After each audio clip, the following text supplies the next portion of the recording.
Hello friends, सबको happy Ganesh Chaturthi और सबको गणेश चतुर्थी की हार्दिक शुभकामनाएं। सब अच्छे से रहिए और आपका कैपिटल, आपका ट्रेडिंग सब इंक्रीज होते रहे। तो चलिए आज कुछ पेनी स्टॉक के बारे में डिस्कस करेंगे। तो बहुत सारा व्यूअर ने मुझे मैसेज किया था जो सर कुछ पेनी स्टॉक बताए, तो ढूंढ ढूंढ के कुछ स्टॉक निकाले हैं। 4 ही स्टॉक है, तो आज इसको टेक्नो फंडा एनालिसिस करेंगे, टेक्निकल भी देखेंगे और फंडामेंटल भी देखेंगे। पेनी स्टॉक फंडामेंटल आपका बहुत अच्छा नहीं होता है कभी भी, इसलिए तो पेनी है। और मेरा व्यू क्या है ये सारे स्टॉक के बारे में एकदम लास्ट में मैं बताऊंगा। वीडियो बहुत इंटरेस्टिंग होने वाला है, बिना स्किप करिए अगर वीडियो को देखिएगा तो बहुत नॉलेजेबल वीडियो है। और इस वीडियो का एक डिस्क्लेमर है। डिस्क्लेमर ये है, इस वीडियो के द्वारा आपको कोई बाइंग या सेलिंग का सजेशन या रिकमेंडेशन कुछ भी नहीं है, ये सिर्फ एक एजुकेशनल पर्पस के लिए है। एज पर टेक्निकल एनालिसिस जो दिख रहा है चार्ट में, मैं उसको ही डिस्कस करूंगा। और जो कंपनी की बैलेंस शीट में जो दिख रहा है फंडामेंटल, वहां से हम लोग डिस्कस करेंगे।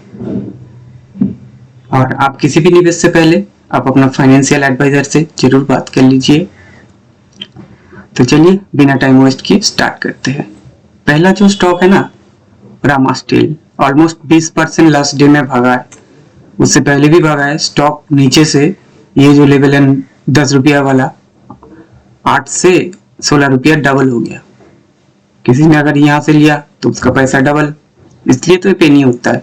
लेकिन ये भी हो सकता था ये 8 रुपया से 4 रुपया भी आए, आपका पैसा भी आधा कर दे। तो पेनी में कैसे काम करना है, मैं कैसे करता हूँ, सब कुछ डिस्कस करेंगे। तो पहले चार्ट को वीकली करते हैं।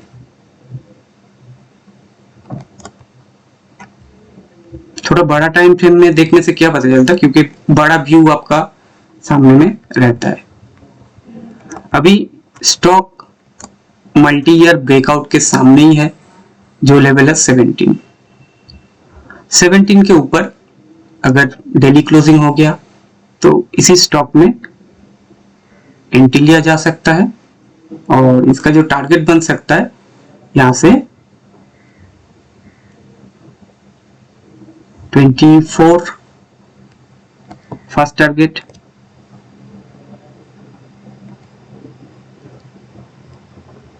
24 नहीं 25 होगा, ये 25 के आसपास होगा फर्स्ट टारगेट।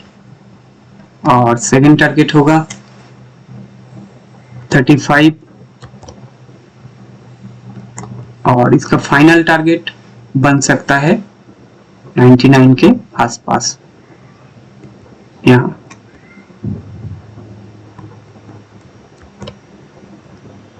99 के स्टॉक का पहले पैटर्न डिस्कस करते हैं, उसके बाद इसका डिस्कस करेंगे फंडामेंटल भी। देखिए स्टॉक एक ही वीक में नीचे से कितना अच्छा पैसा डबल कर दिया, एक ही वीक में, ठीक है।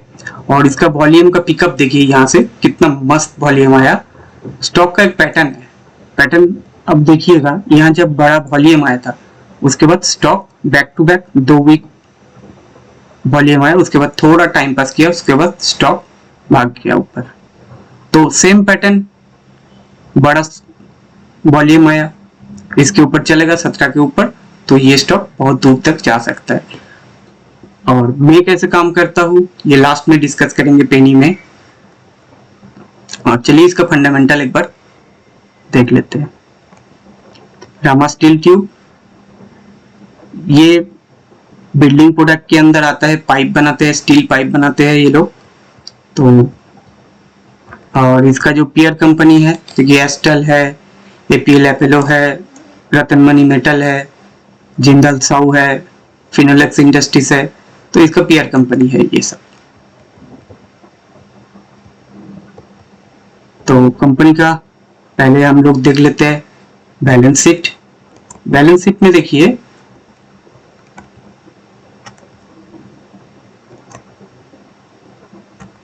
ये बैलेंस शीट में देखिए कंपनी का एसेट था 2014 में 47 करोड़, वहां से धीरे धीरे कंपनी इसको इंक्रीज करके 537 करोड़ पे लेके गया।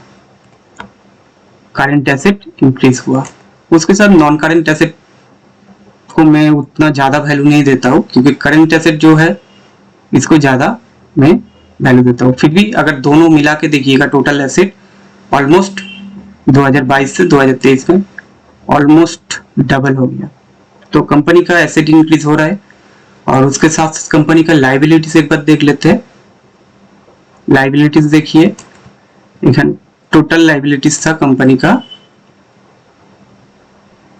ये 54 करोड़ था, वहां से धीरे धीरे 75, 82, 74, 113 करोड़,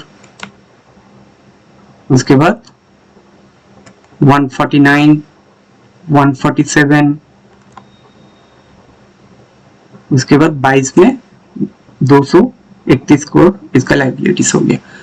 और उसके बाद लाइबिलिटीज ऑलमोस्ट यहाँ भी 200 करोड़ इंक्रीज हुआ। लेकिन ये इंक्रीज हुआ, लेकिन उसके साथ साथ कंपनी का एसेट भी इंक्रीज हुआ। तो इसलिए ये कंपनी का जो लोन लेके काम कर रहा है उससे प्रॉफिट भी अच्छा आ रहा है, कंपनी का करंट एसेट भी इंक्रीज हो रहा है।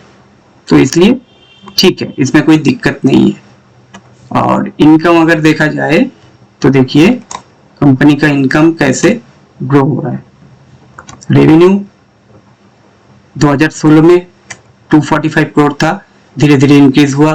2019 में 509 करोड़ चला गया, उसके बाद धीरे धीरे फिर थोड़ा ड्रॉप आया।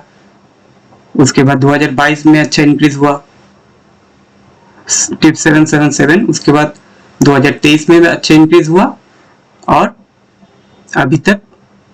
अभी इस मंथ तक इस क्वार्टर में इतना 955 है। अगर क्वार्टर जब कंप्लीट हो जाएगा तब इसमें पिछले जो रेवेन्यू था उसको बीट कर सकता है। लेकिन कंपनी का इनकम देखिए धीरे धीरे इंक्रीज हो रहा है। अगर 21 से देखिए 12 करोड़, 27 करोड़, 26 करोड़, 29, 28, अभी तक 29 है। जब क्वार्टर कंप्लीट हो जाएगा फाइनेंशियल ईयर तब यहाँ ग्रोथ और भी ज्यादा दिखेगा। तो सब कुछ ठीक ठाक है, तो इसमें इन्वेस्ट किया जा सकता है, कोई दिक्कत नहीं है। नेक्स्ट जो स्टॉक है, और इसका होल्डिंग पैटर्न देख लीजिए एक बार। होल्डिंग पैटर्न दिखाना भूल गया। प्रमोटर के पास 56% क्वांटिटी है, 57 था, हल्का सा क्वांटिटी ये लोग निकाले हैं। उसके बाद 56 करोड़ के आसपास ये है। और एफआई का इन्वेस्टमेंट यहाँ से थोड़ा घटा है, ठीक ठाक ही है ऑलमोस्ट, क्योंकि पेनी स्टॉक है, इससे अच्छा आपको मिलेगा नहीं। ठीक है, तो अब दूसरा कंपनी देख लेते हैं।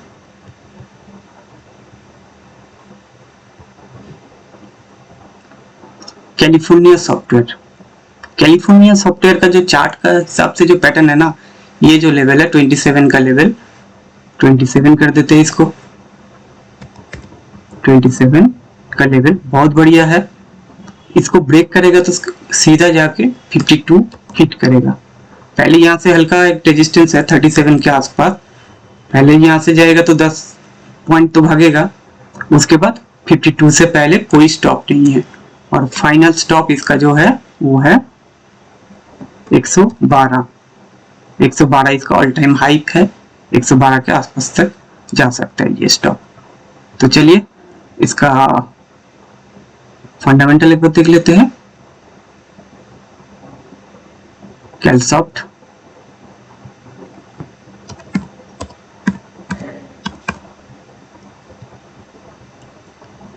ये आईटी का कंपनी है, ठीक है। इसका पीयर कंपनी टीसीएस, इन्फोसिस, एचसीएल टेक, विप्रो।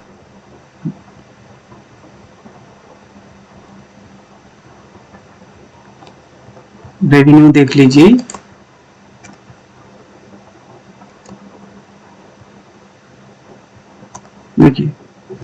23 में 2 करोड़ आया था, 24 में आया था 4 करोड़, ऑलमोस्ट 3 करोड़ के आसपास है, 2.25 करोड़। और अभी तक 4.38 करोड़ अभी रेवेन्यू हो चुका है, लेकिन अभी फाइनेंशियल ईयर बाकी है। इनकम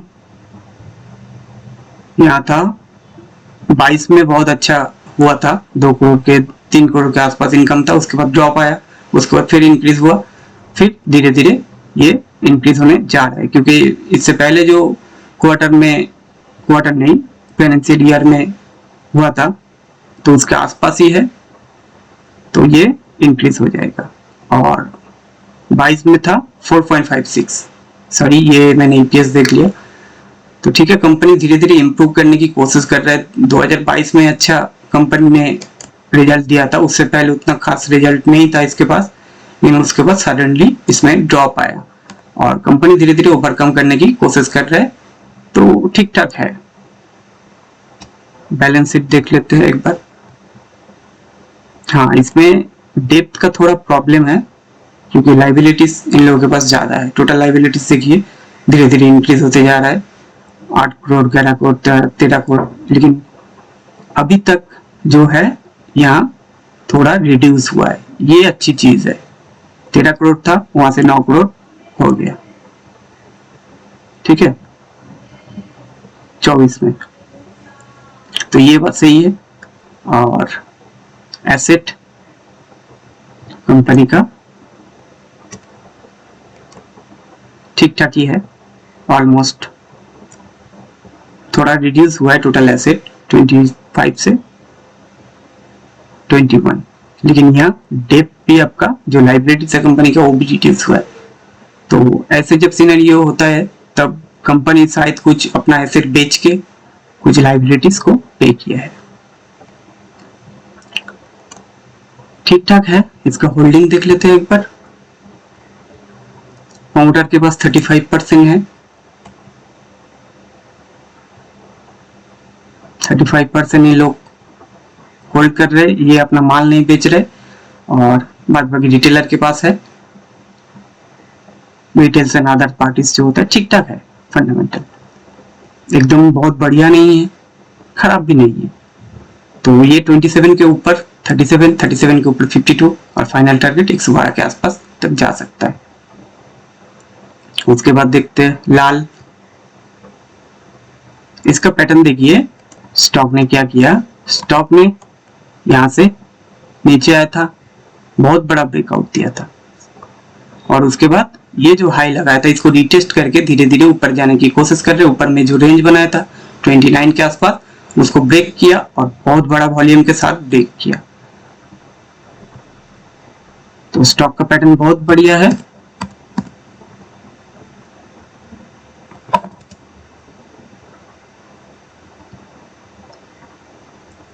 देखिए इसका अपीयरल कंपनी है,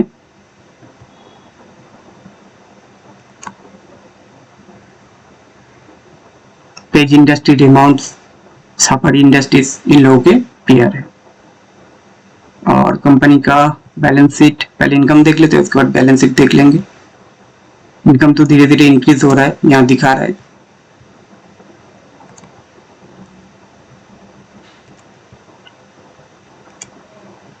ये देखिए रेवेन्यू 2016 में 12 करोड़ था, तो धीरे धीरे इंक्रीज होते होते अभी 59 करोड़ है।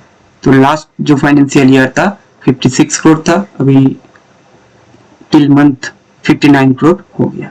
तो रेवेन्यू का ग्रोथ हो रहा है, उसके साथ साथ इनकम भी ग्रो हो रहा है। तो ये नेट इनकम धीरे धीरे कैसे ग्रो हुआ देखिए, यहाँ से 2023 से ये लोगों का इनकम बहुत अच्छा हो गया, 23 से 2.5 करोड़, उसके बाद ऑलमोस्ट इनकम डबल हो गया। उसके बाद अभी तक 6 करोड़ 40 लाख अभी तक इनकम ये लोगों को हो गया। अभी ये ईयर बाकी है, तो इसका फंडामेंटल ठीक ठाक है।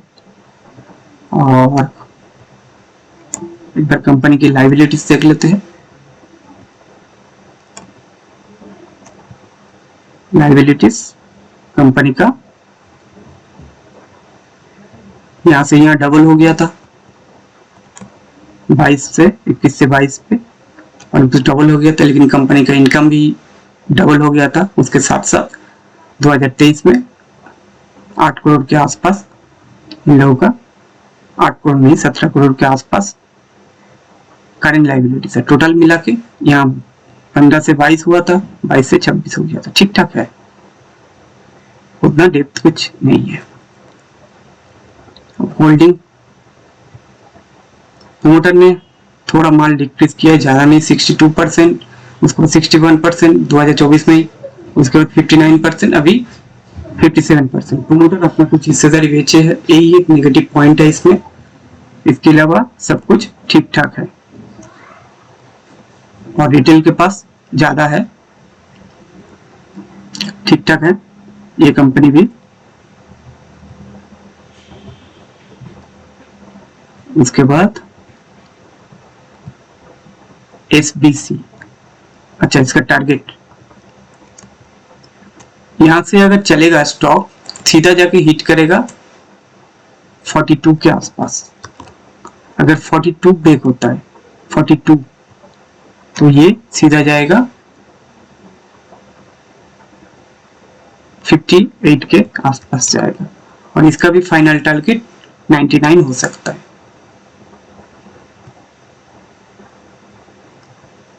SBC एक्सपोर्ट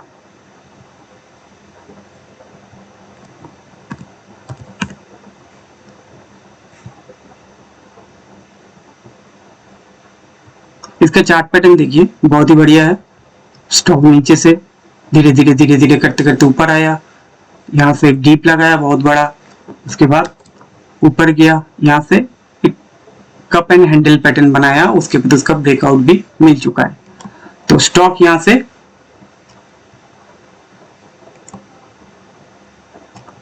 50 के आसपास तक जा सकता है, 49 के आसपास। अगर 49 के ऊपर ये स्टॉक सस्टेन हो जाते हैं तो सीधा इसका टारगेट 78 के आसपास निकल जाएगा। इसका भी मेरा फाइनल टारगेट 99 तक है। और ये जो सारा स्टॉक डिस्कस किए हैं और इसका फंडामेंटल देख लेते हैं। ये भी अपीयरल कंपनी है, गारमेंट्स का काम करते हैं, गारमेंट्स। IT सर्विस भी में है, मैन पावर में भी है ये। तो इसका जो पीआर है पेज इंडस्ट्री रेमोन्ट्स, इसका भी। तो मेन जो इनका धंधा है तो उससे गारमेंट से ज्यादा पैसा इन लोगों को आता है। बैलेंस शीट देख लेते हैं, कंपनी के एसेट देख लेते हैं पहले। एसेट तो कंपनी के पास था 2014 में 1.22 करोड़, तो अभी कितना है? अभी है 100 करोड़ के आसपास एसेट है। ये करंट एसेट है, नॉन करंट मिलाएंगे तो 115 करोड़ के आसपास है। लाइबिलिटीज भी कंपनी की 2020 के बाद इंक्रीज हुआ है, यहाँ से धीरे धीरे इंक्रीज हो रहा है, धीरे धीरे 49 करोड़, 66 करोड़ और 74 करोड़ टोटल लाइबिलिटीज देखा जाए। यहाँ से ऑलमोस्ट यहाँ से 32 से जंप करके 53 आ गया, उसके बाद आ गया 70, उसके बाद आ गया 80 करोड़। तो लाइबिलिटीज इंक्रीज हो रहा है, ये थोड़ा नेगेटिव पॉइंट है, लेकिन क्यों इंक्रीज हो रहा है ये सबसे बड़ा बात है। देखते हैं, अगर प्रॉफिट अच्छा हो रहा है तो कोई दिक्कत नहीं है। रेवेन्यू 130 करोड़ था, 206 करोड़ चला गया, 224 करोड़। और अभी तक 2024 में, अभी तक नहीं 2024 में 213 करोड़ रेवेन्यू हुआ है। और सब कुछ छोड़ के कंपनी के पास कितना है? अच्छा है, यहाँ से देखिए 3 करोड़ था, 3.5 करोड़, ऑलमोस्ट 7 करोड़ के आसपास चला गया, उसके बाद 9 करोड़, उसके बाद 13 करोड़। ठीक है, प्रॉफिट इंक्रीज हो रहा है, कोई दिक्कत नहीं है। और ये और भी बढ़ेगा, इस क्वार्टर अभी तक खत्म नहीं हुआ, तो ठीक ठाक है। कंपनी की डेप्थ इंक्रीज हो रहा है, लेकिन कंपनी का इनकम भी इंक्रीज हो रहा है। तो कंपनी इस पैसे जो लोन लिया है इसको काम पे लगा रहा है जिसपे वो इनकम ज्यादा जनरेट कर पा रहे हैं। तो ये कुछ पेनी स्टॉक था, मेरे नेट रडार पे आया था और इसका फंडामेंटल भी मैंने चेक किया, ठीक ठाक ही है, एकदम खराब भी नहीं है और बहुत बढ़िया भी नहीं है। तो जो पेनी स्टॉक होता है उसका फंडामेंटल उतना अच्छा नहीं होता है, लेकिन इसमें से अगर कोई एक कंपनी चला गया तो आपको 10 रुपया का शेयर भी 1000 रुपया लेके जा सकता है, क्योंकि छोटा कंपनी धीरे धीरे ग्रोथ होता है, ग्रोथ होके छोटा कंपनी कब जाएगा बड़ा होके तो किसी को पता नहीं है। तो इसका धीरे धीरे अगर फंडामेंटल इंक्रीज होते रहेगा, कंपनी की रेवेन्यू इंक्रीज होते रहेगा, तो कंपनी की इनकम भी बढ़ेगा, कंपनी की शेयर भी बढ़ेगा। तो सब मिला के कंपनी पहले छोटा रहता है, धीरे धीरे बड़ा होता है। ये किसी और वीडियो में डिस्कस करेंगे, कंपनी का लाइफ साइकिल क्या चलता है किसी कंपनी का, किसी दूसरे वीडियो में डिस्कस करेंगे। और पेनी स्टॉक में मेरा जो नजर है, मेरा जो व्यू है, मेरा व्यू बताता हूँ। मैं पेनी स्टॉक में कैसे काम करता हूँ। मैं पेनी स्टॉक में मान लीजिए मेरा कैपिटल यहाँ मैंने एंट्री लिया, तो यहाँ से ऊपर चला गया तो मैं कॉस्ट टू कॉस्ट जीटीटी लगा के छोड़ देता हूँ। अगर किसी रीजन से स्टॉक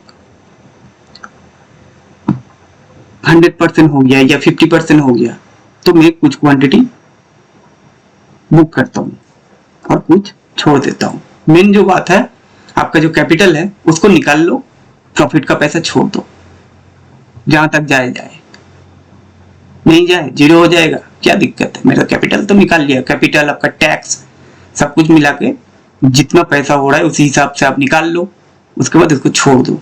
और इसका टाइट एसएल रहना चाहिए। अगर मान लीजिए स्टॉक लोअर सर्किट लगा के नीचे आ रहा है, इतना ही पैसा लगाइए जो डूब जाने पे आपको कोई दिक्कत ना हो। सबसे बड़ा बात पेनी स्टॉक में ये होता है, ये 30 रुपया का 35 रुपया का शेयर अगर बैक टू बैक नीचे आते रहे तो आपको निकलने का मौका भी नहीं देगा और आप उसमें फंसे रहोगे। तो इतना ही पैसा लगाए जो जीरो होने पे भी आपका कोई दिक्कत ना हो, ठीक है।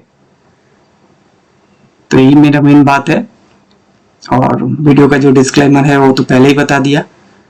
तो अगर ऐसे ही पेनी स्टॉक आपको चाहिए तो कमेंट्स करिए, मैं और भी डिटेल्स एनालिसिस करने की कोशिश करूंगा। और आप लोगों को ये पेनी स्टॉक का एनालिसिस फंडामेंटल का साथ टेक्नो फंडा कैसे लगा ये बताइएगा, ठीक है। तो आज के लिए इतना ही, मिलते हैं नेक्स्ट वीडियो में, बाय।